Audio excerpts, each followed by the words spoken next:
ये हमारी हिंदी की जो टेस्ट श्रृंखला है उसका अगला प्रश्न पत्र है। इसकी पीडीएफ आप हमारे टेलीग्राम चैनल से प्राप्त कर दें। यहाँ पर मैं आपका एक्सप्लेन कर दे रहा हूँ इसको। किस शब्द में जातिवाचक संज्ञा है? जातिवाचक संज्ञा फल, यमुना, बरगद और हिमालय।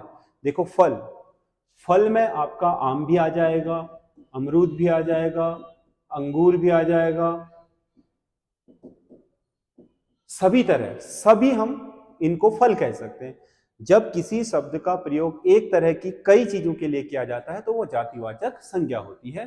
तो फल यहाँ पर जातिवाचक संज्ञा। जैसे यमुना है, एक पर्टिकुलर नदी का व्यक्तिगत नाम है। ये नदी होता तो उसमें गंगा भी आ जाती, यमुना भी। नदी शब्द क्या होता अपने आप में? जातिवाचक। लेकिन यमुना शब्द क्या होगा? व्यक्तिवाचक। पेड़ शब्द क्या होता? जातिवाचक। बरगद क्या है? व्यक्तिवाचक। पीपल क्या है? व्यक्तिवाचक। चीड़ क्या है? व्यक्तिवाचक। देवदार क्या है? व्यक्तिवाचक। तो पेड़ सभी को बोल सकते हैं, इसका मतलब पेड़ जातिवाचक है। हिमालय व्यक्तिवाचक नाम है। अरावली कहते तो व्यक्तिवाचक होता, हिमालय कहते तो व्यक्तिवाचक, एंडीज कहेंगे तो व्यक्तिवाचक। लेकिन हम पर्वत कह देंगे तो ये सभी के लिए प्रयोग में। एंडीज को भी पर्वत बोल सकते हैं, हिमालय को भी, पश्चिमी घाट को भी। तो इसका मतलब पर्वत शब्द जातिवाचक है हिमालय, और हिमालय शब्द आपका एक पर्टिकुलर नाम है तो वो व्यक्तिवाचक है। कौन सा शब्द योग रूढ़ होगा? योग रूढ़ मतलब ऐसा शब्द जो दो शब्दों के मेल से निर्मित हुआ हो, लेकिन उसका जो अर्थ निकल रहा हो वो रूढ़ हो। शब्द मूल रूप से बनने समय तो यौगिक हो, लेकिन अर्थ में रूढ़ हो। जैसे पुस्तक है, पुस्तक एक ही शब्द है, दो शब्दों से नहीं बना है। तो ये जो पुस्तक है ये आपका रूढ़ शब्द होगा। पाकशाला, पाकशाला मतलब रसोई घर को हम क्या बोलते हैं? पाकशाला। तो पाक क्या है? आपका एक शब्द है और शाला एक शब्द है, दो शब्दों से मिलकर के बना, तो ये बना यौगिक शब्द। लेकिन रूढ़ नहीं है ये, क्योंकि इसका एक कोई ऐसा अर्थ नहीं है जो रूढ़ हो। जैसे जलज है, अज का मतलब होता है बेटा या पुत्र, और जल का मतलब पानी। जलज शब्द दो शब्दों से मिलकर के बना है। लेकिन जलज को हम जल का बेटा नहीं कहते हैं, जल का बेटा नहीं कहते हैं, बल्कि कमल बोलते हैं। तो इसका मतलब ये बना तो दो शब्दों से था, इसीलिए यौगिक है, और इसका अर्थ है एक शब्द रूढ़। यानी कि इसका मूल अर्थ लेकर के न लेकर के इसका जो आपका दूसरा फेमस अर्थ है या प्रसिद्ध अर्थ है उसे लिया जाता है, जैसे बहुब्रीहि समास में होता है। तो ये आपका जलज शब्द इसका सही आंसर होगा। रेलगाड़ी दो शब्दों से मिलकर के बना है तो यौगिक है। पगड़ी किस भाषा का शब्द है? पगड़ी आगत यानी कि विदेशी का नहीं है, देशज, बिल्कुल देशज है। पगड़ी आपका हमारी ही किसी स्थानीय भाषा से आया है। हमारे भारत की सीमाओं के अंदर जो आपका शब्द किसी ऐसी भाषा से आया हो जिसका स्रोत हमें ज्ञात न हो, उसे हम आगत या देशज बोलते हैं। बाकी आपका जो भी शब्द ऐसे होते हैं जो आपके भारत की सीमाओं से बाहर से आते हैं, उन्हें हम आगत बोलते हैं। तो देशज शब्द का मतलब है आपका, देशज शब्द का मतलब है या जो हमारी भाषाओं में ऐसे आ गए हैं जिनका मूल स्रोत पता नहीं है, लेकिन है भारतीय, इसीलिए हम उन्हें देशज बोलते हैं। क्योंकि जो देशज नहीं है वो तो आपको पता है या तो तत्सम होगा या तद्भव होगा। तो देशज आपका या अन्य किसी स्थानीय भाषा का होगा। देशज का मतलब है भारतीय भाषाओं के ऐसे स्रोत से आया हुआ जिसका स्रोत ज्ञात ना हो। आगत या विदेशी का मतलब है ऐसा जो भारत की सीमाओं के बाहर किसी भी भाषा से आया हो, जापानी हो, अरबी हो, फारसी हो। तद्भव का मतलब जो संस्कृत से आया है लेकिन मूल स्वरूप में ना आकर के कुछ बहुत परिवर्तन के साथ है। संकर का मतलब ऐसा शब्द जो आपका किन्हीं दो भाषाओं के अलग अलग शब्दों से मिलकर के निर्मित हुआ, उसे संकर बोलते हैं। अगला क्वेश्चन है, रेखांकित गीली कमीज में रेखांकित पद होगा। गीला आपका इसमें क्या है? रेखांकित है ये। तो इसमें कमीज क्या है? संज्ञा है, वस्तु है एक संज्ञा। तो कमीज की स्थिति बता रहा है, तो स्थिति बताने वाला, काल बताने वाला, दशा बताने वाला, गुण, धर्म, दोष बताने वाला शब्द क्या होता है? विशेषण। ये गुणवाचक विशेषण है। वैसे अगला, आप बहुत बड़े विद्वान हैं, वाक्य में आप शब्द में कौन सा सर्वनाम होगा? आप शब्द में कौन सा सर्वनाम? पुरुषवाचक, निजवाचक, निश्चयवाचक या संबंधवाचक? निजवाचक भी हो सकता है, निजवाचक भी हो सकता है, निश्चयवाचक भी हो सकता है और पुरुषवाचक। लेकिन यहां ये पुरुषवाचक होगा, क्योंकि आप जिससे बात कर रहे हो वो होता है मध्यम पुरुष, और आप किसी व्यक्ति को कह रहे हो कि आप बहुत विद्वान है, यानी कि आप कौन है, उत्तम पुरुष जो कह रहे हैं, और जिसको बोल रहे हैं वो क्या है, आपका मध्यम पुरुष है। तो मध्यम पुरुष यहां पर आप शब्द का प्रयोग किसी की निजता के लिए नहीं हुआ है, या दूर या नजदीक की चीजें बताने के लिए नहीं हुआ है, बल्कि किसके लिए हुआ है, माध्यम, मतलब जिससे बात हो रही है उसके लिए हुआ है। तो आप जिससे बात कर रहे हैं वो क्या होता है, मध्यम पुरुष। तो इसमें कौन सा सर्वनाम होगा, पुरुषवाचक सर्वनाम होगा। कंफ्यूजन कुछ नहीं है इसमें, बिल्कुल सरल सी बात है। आप जब दो व्यक्ति बात करते हैं तो बोलने वाला उत्तम पुरुष होता है, और जिससे बात की जा रही है वो मध्यम पुरुष हो रहा है। यदि कोई तीसरा है तो वो आपका अन्य पुरुष होता है। तो पुरुष तीन प्रकार के होते हैं, ये वाला पुरुष है आपका मध्यम पुरुष। अगला क्वेश्चन है, कौन सा एक शब्द स्त्रीलिंग है, अपराध, मुझसे अपराध हो गया, गया यानी कि अपराध हो गया। गई कहते तो स्त्रीलिंग होता, गया कह रहे हैं तो पुल्लिंग है। वह मेरे आराध्य हैं, वह मेरे आराध्य, इसमें नहीं बन रहा है। ईश्वर सबके आराध्य होते हैं, होते हैं, अगर ये कहता ईश्वर सबके आराध्य होती हैं तो वो आपका गलत हो जाता। तो ये क्या है, पुल्लिंग। राष्ट्र, राष्ट्र लोगों का समूह होता है या होती है, होता है, राष्ट्र होता है, ता है यानी कि पुल्लिंग। उसकी स्थापना कब हुई, हुई, स्थापना कब हुआ नहीं, स्थापना कब हुई, तो ये स्त्रीलिंग है, ये सही होगा। किस वाक्य में अकर्मक क्रिया है, चावल पक रहा है, मैं गीता को पढ़ाता हूं, मोहन राम को घर दिखा रहा है, राम पुस्तक पढ़ता है।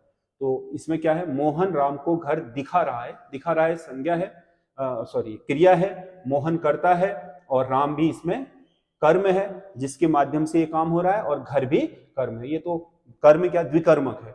इसमें क्या है, मैं गीता को पढ़ाता हूं, पढ़ाना आपका इसमें क्रिया हो रही है, मैं इसमें करता है, गीता इसमें माध्यम है यानी कि कर्म है, तो ये भी सकर्मक हुई। राम पुस्तक पढ़ता है, पढ़ना क्रिया है, राम करता है, और पुस्तक इसका माध्यम है यानी कि कर्म है, ये भी सकर्मक है। चावल पक गया, वैसे चावल होना क्या चाहिए था, यहाँ पर कर्म होना चाहिए था, लेकिन है नहीं, यहाँ पर कर्ता के रूप में प्रयोग में लाया गया है। चावल पक रहा है, अगर आप कहते चावल बर्तन में पक रहा है तो यहाँ पर सकर्मक क्रिया हो जाती, लेकिन सीधे कह दिया चावल पक रहा है, पकना क्या है, क्रिया, और चावल यहाँ पर एक तरीके से कर्म का काम नहीं कर रहा है बल्कि कर्ता का काम कर रहा है, तो ये होगी अकर्मक, ये होगी अकर्मक। अगर इसी वाक्य को हम ऐसे कहते चावल बर्तन में पक रहा है, चावल आग में पक रहा है, तो ये आपका आग या बर्तन यहाँ माध्यम हो जाता चावल पकने का, तो ये सकर्मक हो जाती, क्योंकि कर्म क्या होता है, किसी कार्य के होने का माध्यम होता है। मछली का पर्यायवाची शब्द नहीं है, मीन होता है, मत्स्य होता है, झक भी होता है, बोलते हैं ना झक मार रहे हो यानी कि मछली मार रहे हो, शायक नहीं होता, ये इसका गलत है, ये सही आंसर होगा। अगला क्वेश्चन है,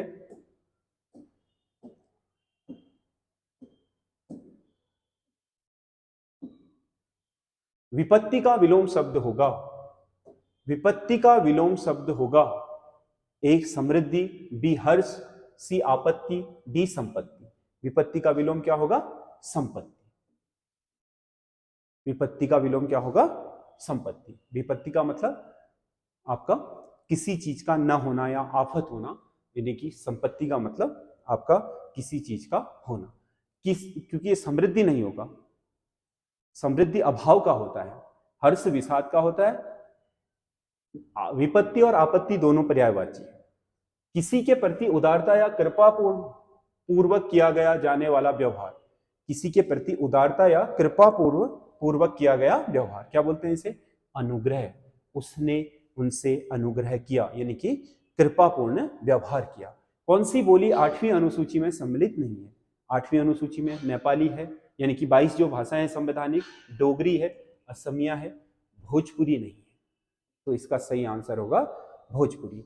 नेशनल बुक ट्रस्ट की स्थापना किस वर्ष हुई थी, हिंदी या राजभाषा के विकास के लिए कई तरह की आपकी पुस्तकों का प्रकाशन करना, उनका आपका मार्केटिंग करना यानी कि उनका विपणन करना, ये काम है नेशनल बुक ट्रस्ट का। इसकी स्थापना हुई थी 1947 में, मतलब राजभाषा के विकास के लिए ही ये स्थापित एक संस्था है। 1957, सॉरी 47 नहीं, 1957 होगा इसका,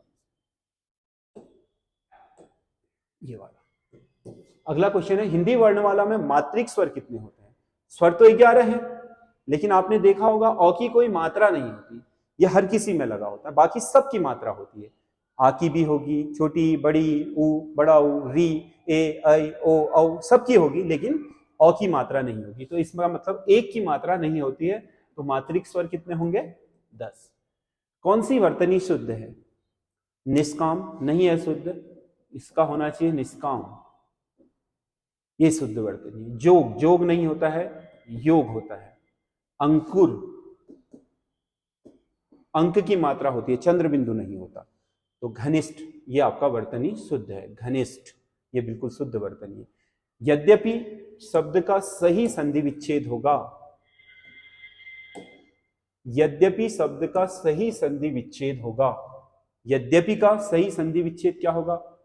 यदि धन अपि। देखो कैसे, इसका अंत किसमें हुआ? यदि, ई में, और इसका किसमें हुआ? अ में। क्या बन गया? य। तो य तो यही रहेगा, दो में से मात्रा हट गई तो वो क्या बन गया? इसके नीचे हलंत लगा दो, और इन दोनों को मिला करके क्या बन गया था? इन दोनों से आपका य बन गया था, और पी तो वही रहेगा, बन गया यद्यपि। यण संधि, कौन सी संधि?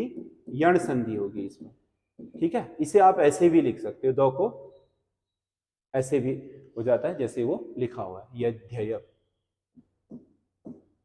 एक साथ भी लिख सकते हो इन दोनों को ऐसे करके। कौन सा वाक्य अर्थ क्या, इसमें सही आंसर होगा ये।